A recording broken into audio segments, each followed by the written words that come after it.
Present war 2 dragon సినిమాలతో బిజీగా ఉన్నారు యంగ్ టైగర్ ఎన్టీఆర్. ఈ రెండు సినిమాలు పూర్తయిన తర్వాత ఓ క్రేజీ బయోపిక్ లో నటించబోతున్నారన్నది లేటెస్ట్ అప్డేట్.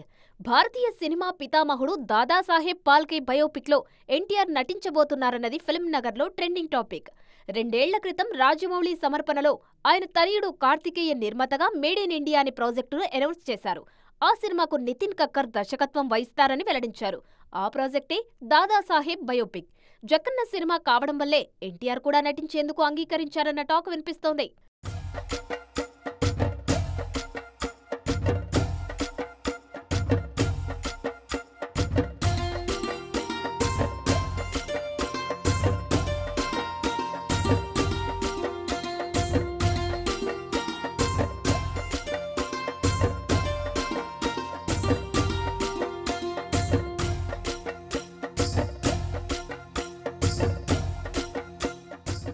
ప్రస్తుతానికి ఎన్టీఆర్ ఓకే అన్నా ఈ ప్రాజెక్ట్ సెట్స్ మీదకు వెళ్లడానికి మాత్రం ఇంకాస్త టైం పట్టనుంది. డ్రాగన్ సినిమా తర్వాత దేవరా 2 చేసేందుకు ఓకే చెప్పారు తారక్. ఆ 2 సినిమాలు పూర్తయిన తర్వాతే మరో మూవీకి డేట్స్ ఇస్తారు. అంటే దాదాసాహెబ్ ఫాల్కే బయోపిక్ 2027లోనే సెట్స్ మీదకు వెళ్లనుందన్నమాట.